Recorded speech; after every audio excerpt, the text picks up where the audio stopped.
Hey everyone, and welcome to Boston Autoblog.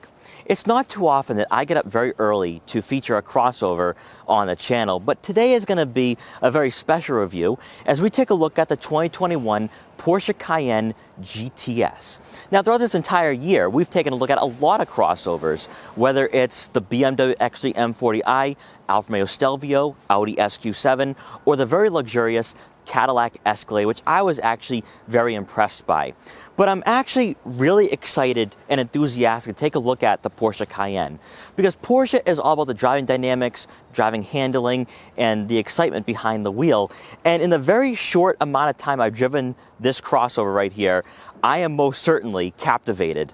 One of the concerns many car enthusiasts have had very recently is the fact that it appears as though crossovers are dominating every aspect of our lives. It started off with compact and subcompact crossovers that really drew in a lot of Americans due to the practicality but also the value for the price. Then these brands give us sporty crossovers that make car enthusiasts like myself question, is it worth holding on to sports sedans and sports coupes when I'm going to need to get rid of those cars within about 5 years or so when I have a family and I need something a little more practical? But vehicles like the Cayenne GTS really quell those concerns, because now I have a V8 under the hood, I have that amazing sound from the exhaust, and also I have that practicality and space where I can have a family but also enjoy the driving experience on a daily basis. So in this video, we're going to take a good long look at the Porsche Cayenne GTS and see why, if you're looking at buying a sporty crossover above $100,000, maybe buying a Porsche might be a great decision. Now, before I get in this review, I'd like to thank Porsche of Westwood in Westwood, Massachusetts for allowing me to do this review. Their link will be in the description below so you can check out their extensive Porsche inventory. I'm also going to leave their link to their Instagram account as well, as they're starting to post some really awesome content and there's some really cool cars showing up on inventory. So definitely give them a follow and check out what they have. And so, without wasting any further time, let's get right in this review.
In the automotive world of 2020, performance-oriented and premium luxury brands producing crossovers isn't as much of a surprise today as it was almost 20 years ago.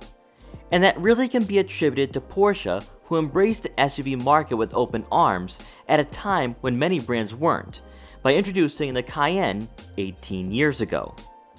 Among enthusiasts, a four-door Porsche was almost considered blasphemous, let alone the fact that it was a crossover designed to take on the BMW X5 and Mercedes-Benz ML class. Despite the controversial and forward-thinking decision, the Cayenne has helped redefine the modern-day Porsche enthusiast and customer. But even better, Porsche still found a way to inject its sports car DNA and proud history into this crossover to mesmerize and captivate even the most purist Porsche buyer. Starting off with pricing, the Cayenne GTS comes in at $107,300. But our model for this review has additional packages and options equipped, bringing the total to $134,000. Aside from the obvious price difference, the Cayenne differs greatly from its smaller sibling, the Macan, when it comes to exterior and interior dimensions along with its ride height, to make this midsize crossover the more practical option between the two. The Cayenne is about 9 inches longer and 2 inches wider than the Macan, to have a size almost identical to the BMW X5. For ground clearance, you're looking at right around 7 inches, but thanks to the optional air ride suspension, you can take on deep snow with confidence if the Cayenne is going to be your daily driver. However, even in its lowest setting, the Cayenne will feel much larger than the Macan, and that's also in conjunction with the higher seating position for the driver and front passenger. As we take a look at the exterior, adding some uniqueness to this Cayenne is the optional $3,150 chalk body color paint that certainly draws you in immediately, especially with the gloss black bits that contrast very well with the overall look of this crossover. To help distinguish the GTS over the base and S trims, the Cayenne sits a bit lower, making it more aggressive despite very minor cosmetic differences compared to other variants. However, bringing a 911-like road presence to this midsize crossover are fully functional grilles for a more aerodynamic and modern design, while the Matrix LED headlights will help illuminate dimly lit roads when driving at night, and also providing a premium luxury look to the Cayenne. Moving over to the side profile, our model is sitting on the optional 22-inch 5-spoke gloss black Cayenne Sport Classic wheels, adding a very nice contrast to the chalk exterior paint color. As mentioned earlier, the Cayenne does have air ride suspension, which will affect the road presence of this crossover, but for video purposes, I kept the suspension in its lowest setting. You'll get body color folding side mirrors with turn signal indicators to go along blind spot detection for added safety. Then coming around to the back, in true Porsche fashion, the C-pillar architecture and rear third of the Cayenne has a flowing roofline and rear fascia that isn't as pronounced as the coupe variant, but most certainly sportier than most crossovers in this segment. Crafted to have a 911-inspired road presence, the LED taillight design blends in perfectly with the overall look, and giving the Cayenne performance crossover credentials is the quad exhaust outlets to complete the menacing road presence the GTS has. Under the hood, the Cayenne GTS is powered by a 4-liter twin-turbocharged V8 engine that puts out 453 horsepower and 457 pound-feet of torque, and is paired with an 8-speed automatic transmission. Obviously, with a GTS badge, the Cayenne is going to be very quick, and with the Sport Chrono package, this midsize crossover can achieve a 0 to 60 time of around 4.2 seconds, according to Car and Driver. When compared to other performance crossovers in this segment and price range, the GTS is certainly not the quickest. However, power and acceleration is more than sufficient, and the driving dynamics and handling certainly makes up for where it might fall short amongst its rivals. For the drivetrain, you'll have all-wheel drive for year-round versatility, which should appeal to drivers looking for a fun daily during the colder months. For fuel economy, you can expect to receive right around 15 miles per gallon in the city and 19 miles per gallon on the highway. Inside, we're greeted by a two-tone leather interior in graphite blue and chalk for a classy and welcoming interior. This model has 14-way power-adjustable heated and ventilated leather seats for both the driver and passenger, to go along with 3-position memory for added convenience.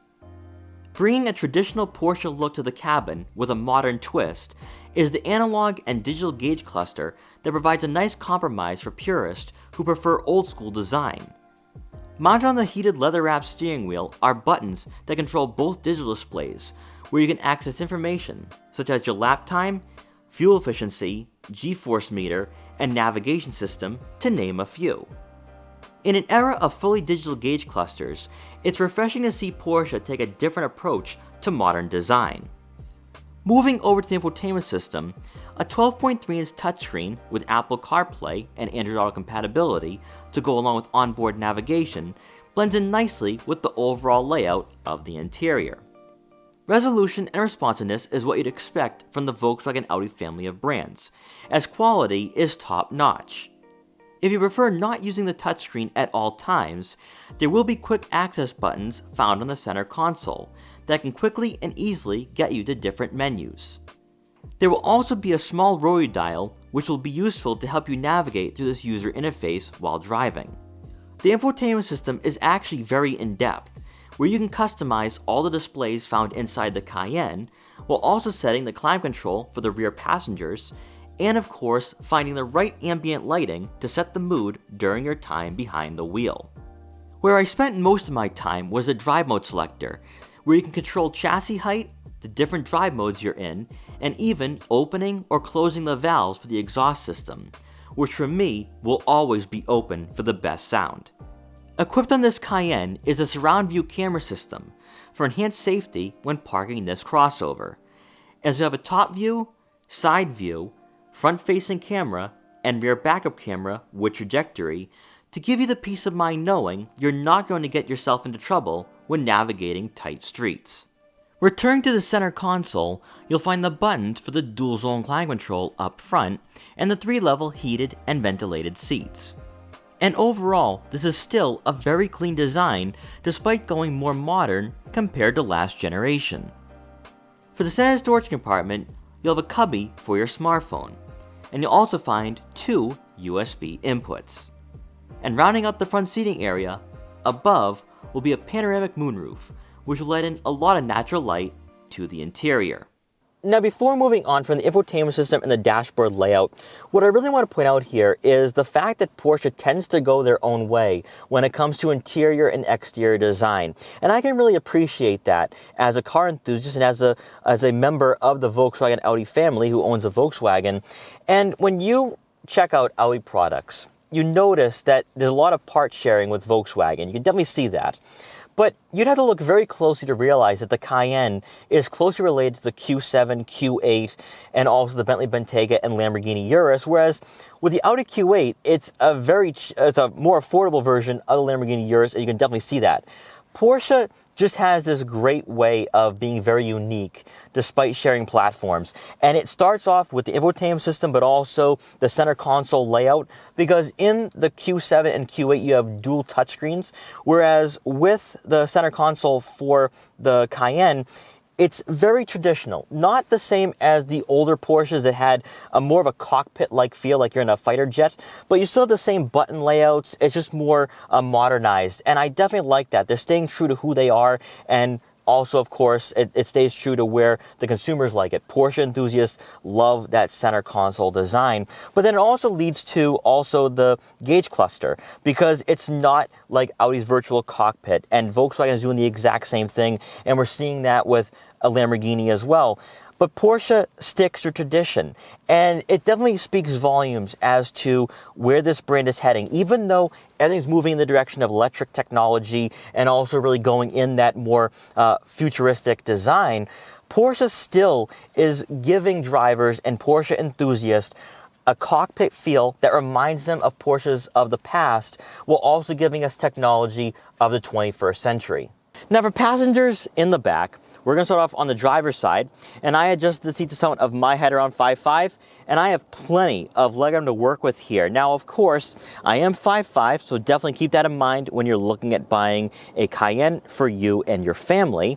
But what I do want to point out, though, and I don't know if it's really showing on camera, is the fact that the rear seats sit very low, so it maximizes the amount of headroom you have here, and the Cayenne is definitely more coupe-like. Even though you have a coupe option, it definitely has a lower roofline. Even with this panoramic sunroof, I still have a lot of headroom. I think a lot of people are maybe like 5'9", 5'10", could most certainly be comfortable back here for sure. Now, for the center seat, there's some great placements for my feet. Now, I think the only question is shoulder room. Can you fit a third person here practically? Because I think legroom is more than adequate. I do think that if you have average size adults, maybe even 3 kids, it could most certainly work. I truly believe that. This is actually a decently sized vehicle where you could have a third person on a daily basis back here, and definitely on the rare occasion. And then for the passenger side, I adjusted the seat all the way back. It's also on a recline, and I still have a few inches of legroom to work with here. So if you have a very tall front passenger and even a driver, I don't think people around my height are going to be very squished. I think you could fit someone maybe around 5'7", 5'8", and they'd still be comfortable in this position. Obviously, it's not ideal. You want to have a little more room, but this is definitely impressive for a 2-row crossover, so I definitely like that. Also back here, you will get 2 rear air vents to go along with dual zone climate control back here with the options to scroll through where you want the air to be flowing on you. Also, 3-level heated outboard seats. We also have a 12-volt outlet, 2 USB-C inputs, and rounding out the rear seating area, you do get a center armrest with 2 cup holders. Now coming around to the back, you will get a power lift gate, but we're gonna leave it open because it beeps when you open as if you're backing up a truck, so I don't want that going up on my audio. But inside, you're going to find right around 27 cubic feet of rear cargo space, which is about a 5 cubic foot difference compared to the coupe variant. And then with the rear seats folded down, that space will more than double in size to right around 54 cubic feet. So this is really the reason why you buy a Cayenne GTS or a Cayenne in general. Because if you're looking for a Porsche, but a 911 isn't going to do the job because you have a family, then the Cayenne definitely becomes a very appealing option. But also, on the very rare occasion that you might take your GTS on a rally or a cruise with other car enthusiasts, the Cayenne actually becomes a support vehicle of sorts, so you have plenty of room for any additional gear. And I understand most likely the Cayenne GTS will be your daily driver when your 911 is in storage during the winter, but it's still great to know that the Cayenne is a great all-around vehicle, whether it's the summer or winter. Also, on the left side of the rear cargo area, you are going to find some netting, which is perfect to keep your car detailing equipment or some water bottles in place while you're driving on a very spirited drive on some back roads. And then on the right side, you're going to notice 2 buttons that will lift and lower the rear suspension, which is perfect if you have any heavier items that you're going to be lifting into the back of the Cayenne that could also scrape the rear bumper. So it definitely adds a convenience to owning this vehicle, and something you expect to see with a vehicle priced around $134,000. And then also my really personal favorite feature here is the rear cargo cover, which will keep all your valuable items out of sight. So if you are like me and you have camera gear with you, or you're maybe on a rally or a weekend vacation with your family, you can leave the luggage back here and have that peace of mind knowing that no one will be able to peek in and steal what you have. And then once you're done, just press the button and the lift gate will close automatically. All right, so we're about to take the Porsche Cayenne GTS out for a very, very quick test drive. Once again, huge thank you to Porsche of Westwood for giving me this opportunity. I was not expecting to do this today, so this is gonna be pretty awesome. Sounds so good. Of course, we're gonna have this in Sport Plus mode the entire time. And we're also going to have the chassis on Sport Plus as well, because that's the way I roll. I do not go comfort, I do not go normal. We're going the whole 9 yards for this one. So in the very short amount of time I have driven this vehicle, I'm already in love, and now I'm given the opportunity to really experience what the Cayenne GTS has to offer.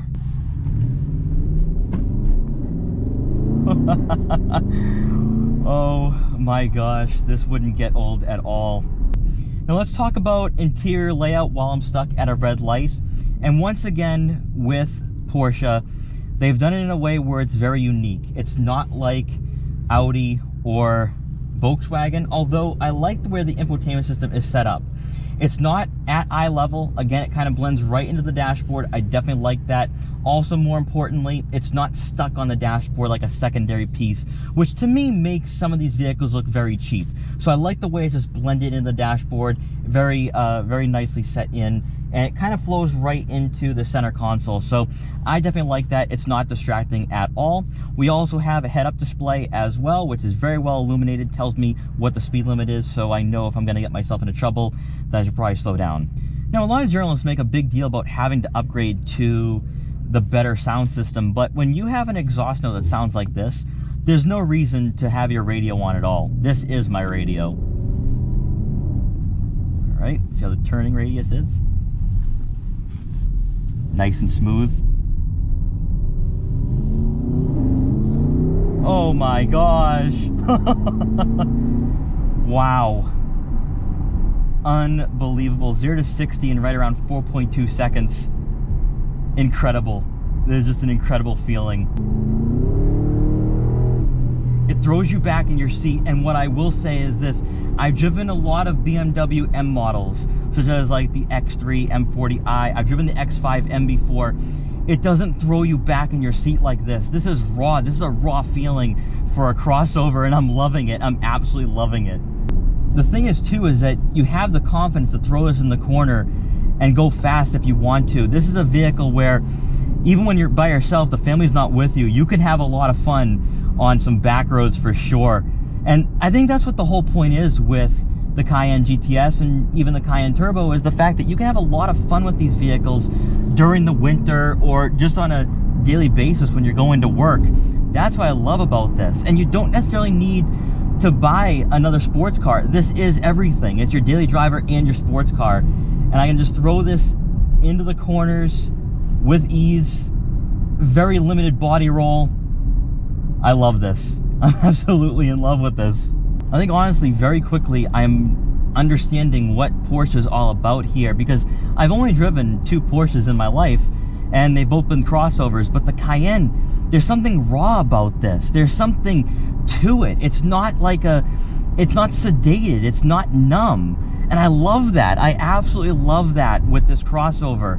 And even with the sports tune suspension, you feel as though that you are in somewhat of a sports car, even though you're higher up off the ground. I wish I could spend more time with this crossover, because I think if you're looking for a great driving experience, practicality, and everything all together blended in one, that's exactly what the Cayenne GTS is going to offer you. It's everything you're looking for. It's a great blend, but I think it's better than what you experience with BMW. I think BMW, even though we say it's a great driver's vehicle, this feels definitely more raw, less electronic.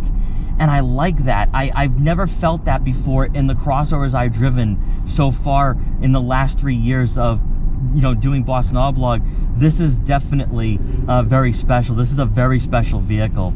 And I do understand that if you are a Porsche 911 owner and you want to, have a car that definitely feels like your sports car that you drive during the summer, I think the Cayenne is definitely a great vehicle to go with. I'm just going to do one little bit more loop around the back roads here before I park it out front. But wow, I am stunned. I am stunned. I thought this was going to be like other crossovers, but it's not.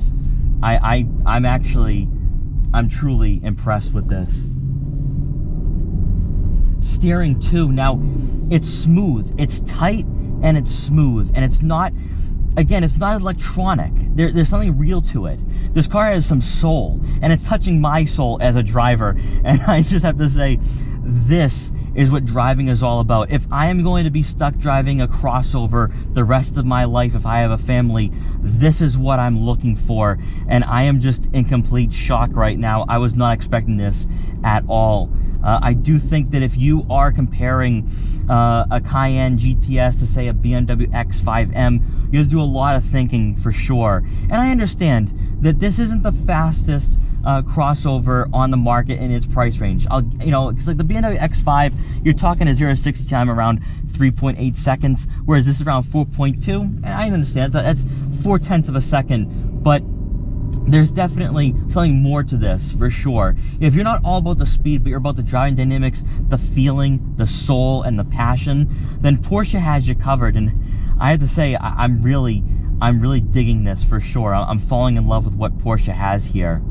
Now, once again, huge thank you to Porsche of Westwood for just giving me this very rare opportunity to drive this car. There's something special about Porsches, and even to this day, when you have all this technology being instilled in these vehicles, and you have a lot more of that technology aspect for the infotainment system and the gauge clusters, it's still great to see that Porsche still gives you a great driving experience for the 21st century. And I have to say that if you're going to be comparing this to other German brands, I think you have to spend a lot of time with the Porsche Cayenne GTS, because it is awesome. So at the end of the day, what I can truly appreciate about the Porsche Cayenne GTS is the fact that it's not just another crossover from the Volkswagen Audi family.